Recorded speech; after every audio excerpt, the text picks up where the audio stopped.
warahmatullahi wabarakatuh. Yang terhormat Ibu Sukma Mehilda, SE SI MPD selaku dosen mata kuliah Ushul Fikih dan Kaidah Fikih. Baiklah, saya Aina Zura dari Prodi Akuntansi Syariah semester 2 akan menjelaskan sedikit tentang maslahah mursalah dan penerapannya dalam ekonomi.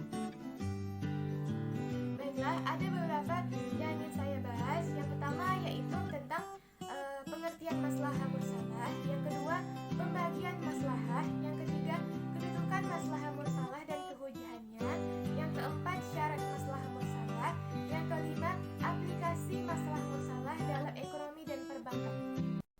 Yang pertama, pengertian maslahah mursalah.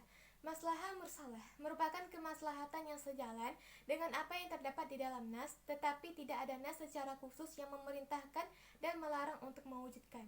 Bagian maslahah ada 3, yakni yang pertama al-maslahah al-mu'tabarah, yaitu maslahah yang secara tegas diakui oleh syariah dan telah ditetapkan ketentuan-ketentuan hukum untuk merealisasinya. Yang kedua, al-maslahah al-mugah, yaitu sesuatu yang dianggap maslahah oleh akal pikiran tetapi dianggap palsu karena kenyataannya bertentangan dengan ketentuan syariat. Yang ketiga, al-maslahah al-mursalah. Maslahah ini terdapat pada maslahah muamalah yang tidak ada ketegasan hukumnya dan tidak pula ada bandingannya dalam Al-Quran dan Sunnah untuk dapat dilakukan analogi. Berdasarkan segi kualitas dan kepentingan, kemaslahatan dibagi menjadi 3, yakni maslahah daruriyah, maslahah hajiyah, dan maslahah tahsiniyah. Maslahah daruriyah yaitu kemaslahatan yang berhubungan dengan kebutuhan pokok umat manusia di dunia maupun di akhirat. Yang termasuk contoh kemaslahatan ini adalah memelihara agama, memelihara jiwa, memelihara akal, serta memelihara keturunan dan harta. Yang kedua yaitu maslahah hajiyah, yaitu kemaslahatan yang dibutuhkan dalam menyempurnakan kemaslahatan pokok atau mendasar, sebelumnya berbentuk keringanan untuk mempertahankan dan memelihara kebutuhan dasar manusia. Seperti contoh, di bidang ibadah diberi keringanan meringkas sholat atau menjamak dan berbuka puasa bagi yang musafir. Yang ketiga, maslahah tahsiniyah, yaitu kemaslahatan yang bersifat pelengkap berupa keluasan yang dapat melengkapi kemaslahatan sebelumnya. Contohnya, memakan makanan yang bergizi dan memakai pakaian yang bagus serta rapi.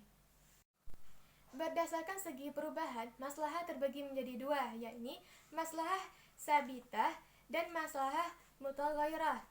Maslahah sabitah yaitu kemaslahatan yang bersifat tetap, tidak berubah sampai akhir zaman.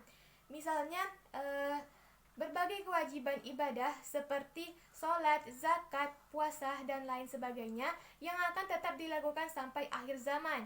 Yang kedua yaitu maslahah mutaghayyirah, yaitu kemaslahatan yang berubah-ubah sesuai dengan perubahan. Yang kedua yaitu maslahah mutaghayyirah, yaitu kemaslahatan yang berubah-ubah sesuai dengan perubahan tempat, waktu, dan subjek hukum. Kemaslahatan seperti ini biasanya berkaitan dengan permasalahan muamalah dan adat kebiasaan.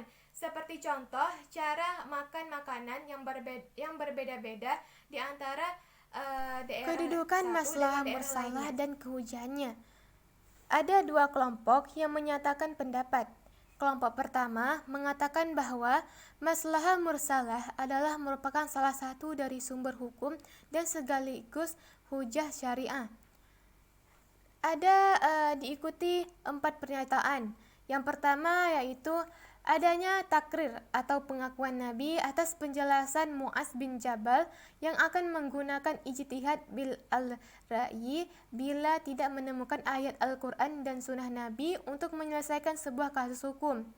Yang kedua, adanya amaliyah, praktek yang begitu meluas di kalangan sahabat Nabi tentang penggunaan maslahah mursalah sebagai suatu keadaan yang sudah diterima bersama oleh para sahabat tanpa saling menyalahkan. Yang ketiga, suatu maslahah bila nyata kemaslahatannya dan telah sejalan dengan maksud pembuat hukum, maka menggunakan maslahat tersebut berarti telah memenuhi tujuan syar'i, meskipun tidak ada dalil khusus yang mendukungnya. Yang keempat, sesungguhnya tujuan pensyariatan hukum adalah untuk merealisir kemaslahatan dan menolak timbulnya kerusakan dalam hidup manusia. Selanjutnya, masih dengan tentang kedudukan maslahah mursalah dan kehujahannya. Kelompok kedua berpendapat bahwa maslahah mursalah tidak dapat diterima sebagai hujah dalam menetapkan hukum, karena ada tiga, yaitu yang pertama, bila suatu maslahah ada petunjuk syar'i yang membenarkannya, maka ia telah termasuk bagian dari qiyas. Yang kedua, beramal dengan maslahat yang tidak mendapat pengakuan tersendiri dari nas akan membawa kepada pengalaman hukum yang berlandaskan pada sekehendak hati dan menurut hawa nafsu. Yang ketiga, menggunakan maslahat dalam ijtihad tanpa berpegang pada nas akan mengakibatkan munculnya sikap bebas dalam menetapkan hukum yang mengakibatkan seseorang teraniaya atas nama hukum.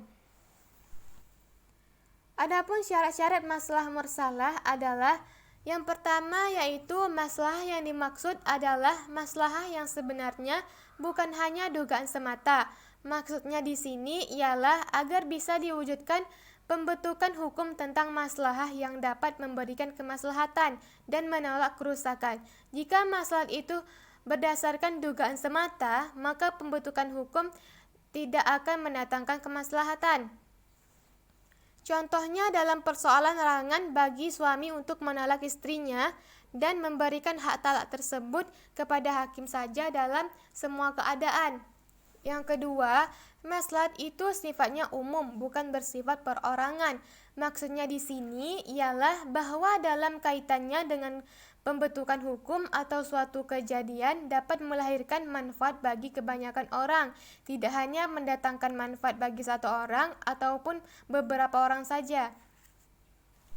Yang ketiga, maslahat itu tidak boleh bertentangan dengan dalil syara yang telah ada, baik dalam bentuk nas, Al-Quran, dan sunnah maupun ijma' dan qiyas.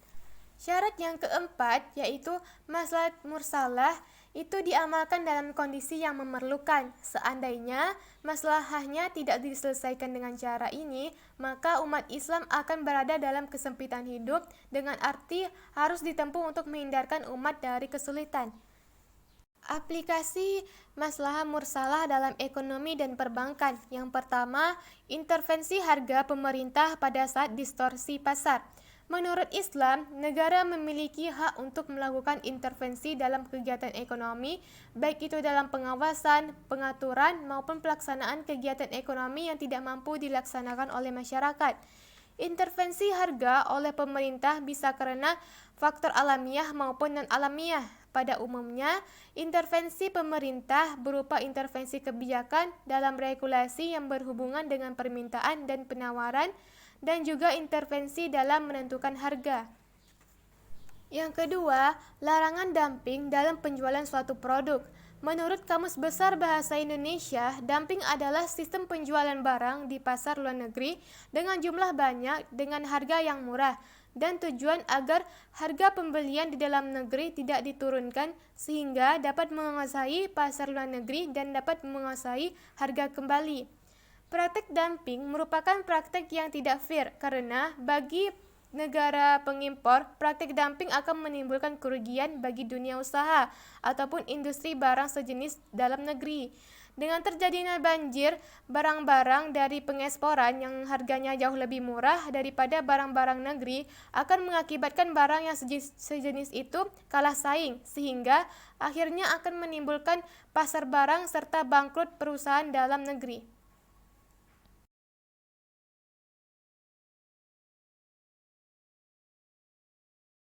Yang ketiga yaitu mengadakan pengadilan niaga syariah. Pengadilan agama sebagaimana yang dimaksud oleh Undang-Undang Nomor 7 Tahun 1989 tentang Peradilan Agama pada awalnya adalah lembaga yang memiliki kewenangan untuk memeriksa, memutuskan dan menyelesaikan perkara-perkara di bidang perkawinan, kewarisan, wasiat, hibah, wakaf dan sedekah. Seiring perkembangannya ekonomi yang cukup pesat, khususnya dalam bidang hukum Islam, maka kewenangan pengadilan agama pun mengalami perluasan dengan menangani perkara yang menyebutkan bidang ekonomi syariah. Pasal 49 Undang-Undang Nomor 3 Tahun 2006 yang mengatur tentang kewenangan peradilan agama, yaitu pengadilan agama bertugas berwenang memeriksa, memutuskan, menyelesaikan perkara di tingkat pertama antara orang-orang yang beragama Islam di bidang perkawinan, warisan, wasiat, hibah, wakaf, dan sedekah. Baiklah, hanya itu yang dapat saya sampaikan tentang maslahah mursalah. Mohon maaf jika ada kesalahan. Sekian dari saya.